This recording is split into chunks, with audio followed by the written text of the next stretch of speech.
নিশ্চিত চক ট্ৰেইনখনত আঘাতপ্ৰাপ্ত হোৱা যি হাতীটো সেই হাতীজনীক ইতিমধ্যে মৰিয়নি যি গিবন অভয়াৰণ্য অনা হৈছে যিহেতু প্ৰায় 24 ঘণ্টা ধৰি এটা নলাত যি খৰিকটীয়া মৰিয়নি চাহ বাগিচাৰ যি নলাত যন্ত্ৰণাদায়ক পৰিৱেশৰ সৃষ্টি হৈছিল আৰু প্ৰায় 24 ঘণ্টা দি এক যন্ত্ৰণা কৰা দিয়া যন্ত্ৰণাত ভুগি আছিল হাতীটোক অৱশেষত কেৰঙৰ যোগেদি হাতীটোক মৰিয়নি যি গিবন অভয়াৰণ্যত ইতিমধ্যে অনা হৈছে আৰু গিবন অভয়াৰণ্যৰ চিকিৎসা ব্যৱস্থা কৰাৰ কথা জানিব পাৰিছোঁ মহতিত দেখুৱাব সামগ্ৰিক পৰিৱেশটো ইতিমধ্যে হাতীটোক অনা হৈছে মৰিয়নি যি গিবন অভয়াৰণ্য অনা হৈছে যিহেতু পুনৰ উল্লেখ কৰিব লাগিব যে যিহেতু ট্ৰেইনৰ খুন্দাত আঘাতপ্ৰাপ্ত যি হাতীটো প্ৰায় 24 ঘণ্টা ধৰি যি মৰিয়নি খৰিকটীয়া চাহ বাগিচা যে এটা নলা যে যোৱা যন্ত্ৰণা ভুগি আছে হাতীটোতো এক দুখ লগা ছবি আমি ইতিমধ্যে টাইমে দৰ্শকসকলে দেখা পাইছে যিহেতু পুনৰবাৰ উল্লেখ কৰিছোঁ এই হাতীটোক এতিয়া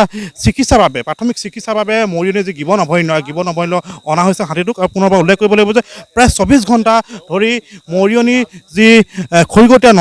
নলাত সেই হাতীটো প্ৰায় জীয়া জনাত ভুগি আছিল আৰু পুনৰবাৰ উল্লেখ কৰিব লাগিব যে উজনিমুৱা যে নামনিমুৱা যি এটা ৰাজধানী এক্সপ্ৰেছৰ হাতীটো আঘাতপ্ৰাপ্ত হৈছিল আৰু আঘাতপ্ৰাপ্ত হাতীটোক লৈ বন বিভাগে যি এক হেতালি খোৱা পৰিলক্ষিত হৈছে যে হাতীটো যিহেতু এই 24 ঘণ্টা পূৰ্বে যদি হাতীটোক ইয়ালৈ অনাৰ ব্যৱস্থা কৰি কেৰেঙৰ যদি হাতীটো অনাৰ ব্যৱস্থা কৰিলেহেঁতেন তেতিয়াহ'লে হাতীটো যি এটা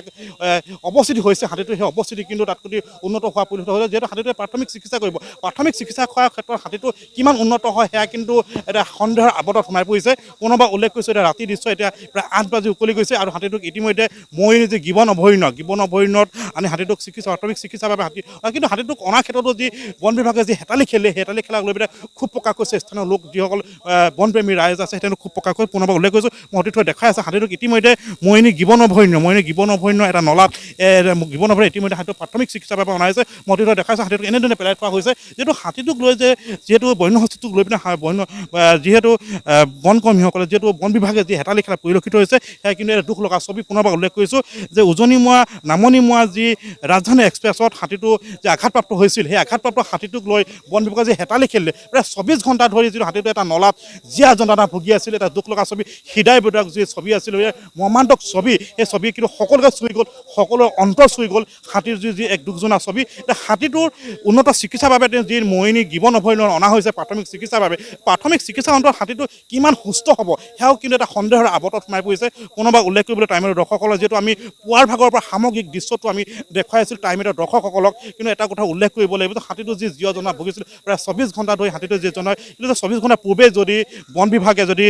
অসম চৰকাৰে যদি কঠোৰ ব্যৱস্থা গ্ৰহণ কৰিলেহেঁতেন তেতিয়াহ'লে কিন্তু হাতীটো কিন্তু এটা সুস্থিৰ অৱস্থালৈ হ'লে পুনৰবাৰ উল্লেখ কৰিম গিবন অভয়াৰণ্যত এনেদৰে হাতীটোক পেলাই থোৱা হৈছে হাতীটো সুস্থিৰ হোৱাৰ ক্ষেত্ৰত কিমান সম্ভৱ হ'ব সেয়া কিন্তু সন্দেহৰ আৱত আমিও আশা কৰিছোঁ এই বন্যহস্তীটো সোনকালে সুস্থ হৈ উঠক আগৰ দৰে তেওঁ চলা ফুৰক আগৰ দৰে তেওঁ খাদ্য খোৱাখিনি আমিও আশা কৰিছোঁ কিন্তু এটা কথা হ'লে বন বিভাগৰ গাফিলতিৰ বাবে হাতীটো কিমান সুস্থিৰ হ'ব সেয়া কিন্তু সন্দেহৰ আৱতত হৈ পৰিছে যিহেতু 24 ঘণ্টা তেওঁ এটা নলাত তেওঁ যি জীয়াজনা ভুগিছে সেই টাইমতে দৰ্শকৰ ইতিমধ্যে দেখা পাইছে আৰু হাতীটোক ইতিমধ্যে মৰিয়নি গিবন অভয়াৰণ্যত আনি হাতীটোক এনেদৰে এটা হাবিত পেলাই থোৱা আছে হাতীটো এতিয়াও কিন্তু এটা মৰ্মবেদনাত ভুগি আছে কিন্তু পুনৰবাৰ উল্লেখ কৰোঁ হাতীটো যে কিমান সুস্থিৰ অৱস্থালৈ ঘূৰি আহিব কিন্তু সেয়া ইতিমধ্যে এটা সন্দেহৰ আৱতত বুলি ক'ব লাগিব মই পুনৰবাৰ কৈছোঁ হাতীটো কিমান সুস্থিৰ অৱস্থালৈ ঘূৰি আহিব সেয়া কিন্তু এতিয়াও কিন্তু সন্দেহৰ আৱতত সোমাই পৰিছে।